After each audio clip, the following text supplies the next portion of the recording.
One of the moderators of last night's debate, Fox News Sunday anchor Chris Wallace. Chris, great to see you. Well done last night. Before we get to that, though, I want your reaction to the sudden reversal here by Donald Trump, changing his position on torture and the killing of family members of terrorists. What's your take?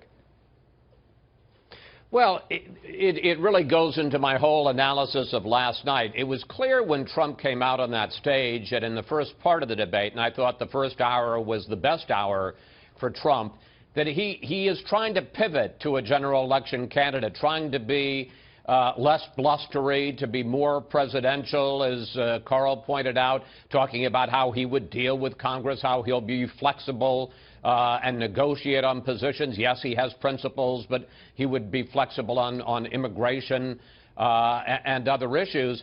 And I think, to a certain degree, that tension between the old Trump and the new general election, more presidential Trump, is what you're seeing here on this issue. Yeah. Because, you know, his immediate reaction and what he said on the stage last night is, if I give an order, they'll follow it.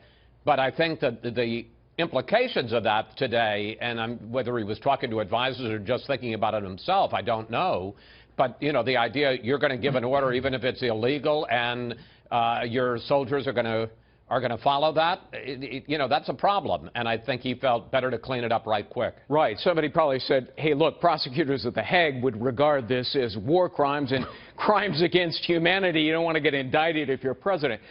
Chris, I found it very interesting that you and Megyn and Brett were armed with full-screen graphics, for example, showing that Donald Trump's cuts won't amount to his promises. You showed clips showing some inconsistencies on his position on Syrian refugees and Iraq and so forth. How did you regard his responses to all of that? Well, you know, the one thing I would say about Trump is you never catch him off guard in the sense that he's going to be at a loss for words. He's always going to come back pretty strongly. I don't know that he had very good specifics. In the case of what I did with the full-screen graphics, it is the problem in interviewing Trump, because he makes a lot of statements, he throws around a lot of numbers, and seems to with 100% certainty. But when you go back and look at it afterwards, you see that a lot of it just doesn't add up, and that's why I prepared so intensely for the debate. I had a sense of the kind of things that he's talked about on the trail, about departments he's going to cut or savings from negotiating the better prices for Medicare when it comes to drugs. They just don't add up. I mean, he greatly inflates the amount of money he can save, and I thought it'd be interesting to actually in real time confront him, in effect, fact-check him right there live on the stage. Right. You know, he doesn't stammer and stutter, but he didn't really have a very good answer. Yeah, no, it was very revealing. You also asked him quite directly about his incendiary rhetoric and Mitt Romney's criticism yesterday of that, quote, bullying, greed, misogyny, third-grade theatrics. Do you find it curious, and you've been covering presidential elections and candidates for three decades, do you find it curious that Trump has so far been sort of impervious to the fallout that would normally happen over that?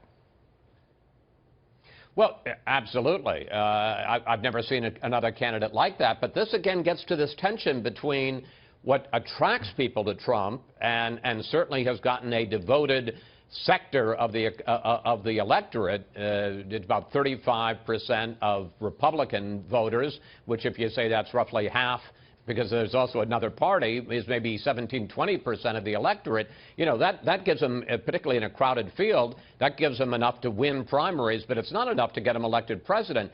So on the one hand, he's got to remain authentic and genuine to himself and what attracted people in the first place. But on the other hand, he's got to find a way to expand it, because what he's got now is not going to win him a general election when he's facing not only Republicans but also Democratic voters as well. And you can see him trying to pivot, and it's not easy. And when the other candidates started attacking him, he kind of got dragged down into that. And by the end, it was Lying Ted and Little Marco. As you know, which doesn't get him very far down the presidential trail. Yeah, real quickly, one of the more striking moments, I thought, was when all of you asked the candidates if you'd support Donald Trump if he becomes the nominee, and they all said yes. And for Marco Rubio, who has savaged Trump as a con man and said a great many other things about him, I mean, that's going to require some intellectual and moral gymnastics, won't it? Yeah, I mean, exactly. I mean, when you say this is a con man, he's a fraud, he's been sticking it to the American people, Trump University is a scam, and then he says, yeah, but I'll support him for president. You know, the obvious question is, why? And I think in terms of that stage, he doesn't want to be in a position of saying, I'm not going to keep my pledge to support the Republican nominee, and I guess he's hoping against hope that it won't be Trump and that it will be him. But you got to figure some of those guys would have a very tough time really going out on the stump and speaking up for Donald Trump. Let me just say, we have a great show on Sunday. We're going to be talking to Rush Limbaugh live, and he doesn't do television interviews, especially live television interviews.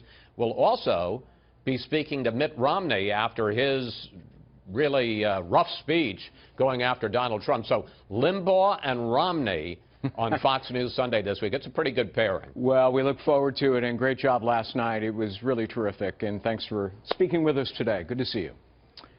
Thank you, Greg.